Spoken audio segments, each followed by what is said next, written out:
Hello, and welcome to a new episode of Other Record Labels. I'm your host, Scott Orr, where we talk about the art and culture of running a record label. We also talk about album releasing. I know that this is one of the trickiest things for a record label and for us who are working with artists, and we're trying to get these releases heard because we're so passionate about the music. We believe in the records so much, and we're just trying to get them heard.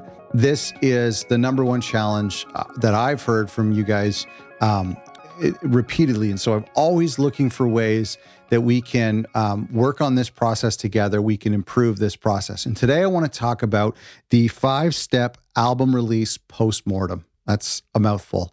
A post-mortem is basically, think of the annoying business world where you've launched a project, you've launched an initiative, you just had a big event. Maybe you released a movie, whatever, I don't know.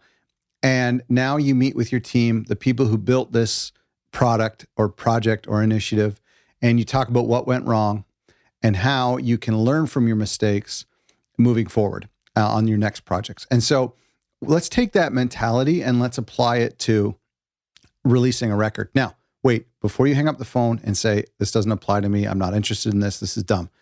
That might be true, but listen, number 5 is going to change your life. And I didn't come up with it.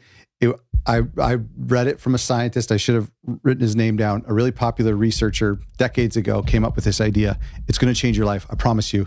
It is mind blowing. And so I know that's kind of clickbaity or whatever, but please just hang on to hear these things because number 5 is really crazy.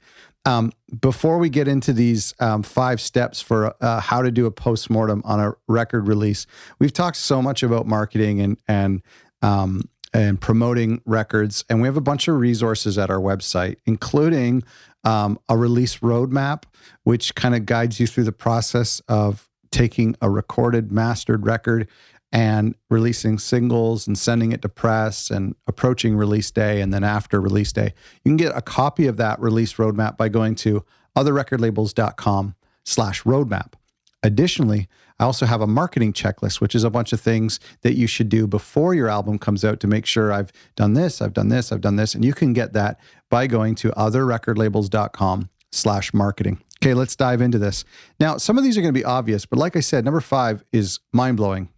I hope I don't get your hopes up too much, but it's quite an eye-opener. Okay, but number 1 is what went right. This is obvious.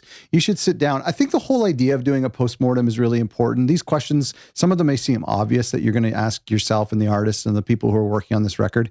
Maybe this is just something, if you run a label by yourself, maybe this is just something you should do on your own. You don't necessarily have to sit down with the artist because for the artist, you might actually be thinking about how can I improve the mistakes I made with this artist on the next artist. So that may not be relevant for the current artist. So maybe this is something you just sit down with yourself or with a friend at the label to do this with. But with these questions, the first thing is what went right? And you think, okay, what were the things that really succeeded well? What were the blogs that were responsive to this music? What were the areas where we invested money that actually paid off?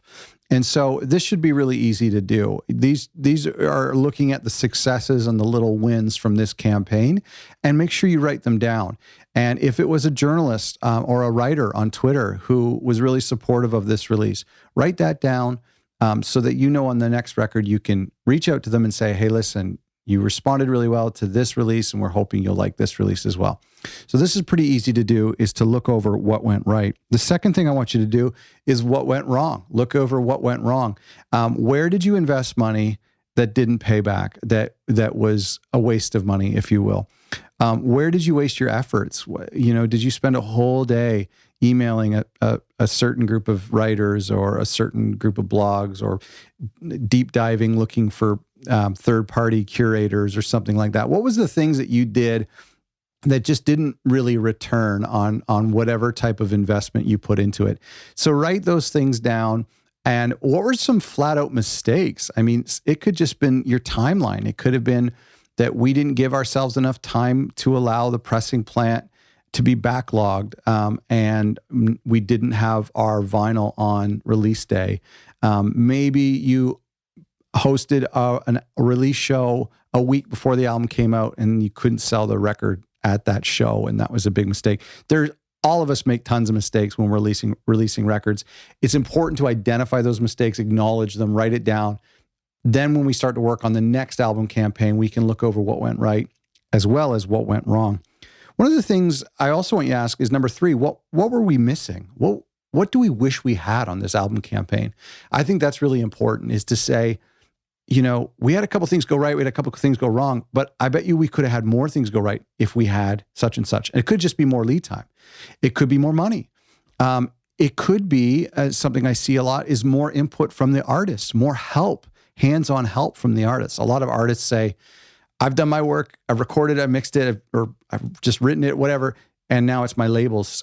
Or they just think they don't want to step on the toes of the label. And so maybe you're saying, you know what, this go around, we should have hired a publicist. We got in over our head and we couldn't do the record justice. And so just to ask yourself, what were we missing? This is a little bit of, similar to what went wrong, but ask, what were we missing? Number 4 is really important. And the question is, what can we still do? And so what that means is you might be doing this post-mortem a month after the record came out, a week after the record came out. You might be doing it on release day. You might be doing it 6 months after the record came out. Probably shouldn't be doing it that late because you'll probably forget everything. But let's say you're doing it a week or 2 after the record comes out. You should ask yourselves, what can we still do? Is there a music video opportunity? Do we have behind the scenes photos that we could share with our audience? Should we do an audio commentary that we upload to Spotify so that the fans can hear the meaning and the intent behind the songs? Should we still reach out to some blogs who support music that has been out for a couple weeks? And not all blogs demand that stuff is unreleased. So there's lots of little things that you can do. Maybe we hold back the vinyl pressing or a tape release until 6 months after the record comes out.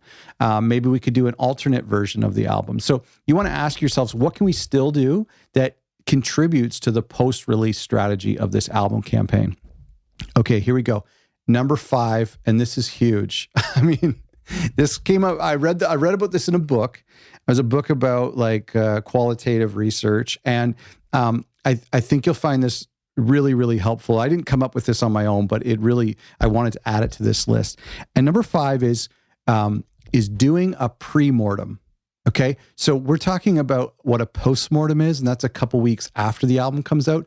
But I think it's really important for us to try out doing a pre-mortem on our album campaigns. What does that mean?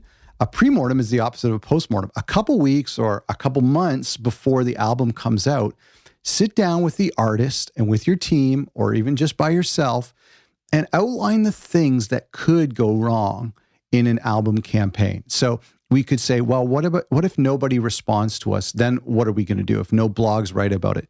What are we going to do if no Spotify playlists pick this up at all? What's our plan then? What happens if the vinyl pressing is late and we don't have it on release day? What are we going to do?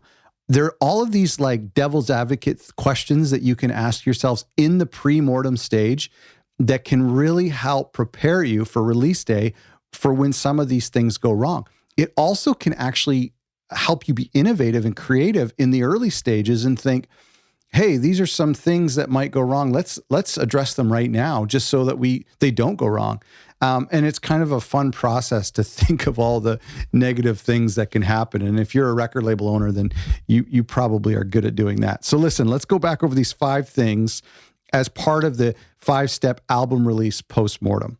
What went right? That's a question you should ask yourself. What went wrong is another question that's obvious. What were we missing? What could we have used to help this process go better? What can we still do? The album campaign shouldn't end on release day. So what can we do in the post-release campaign?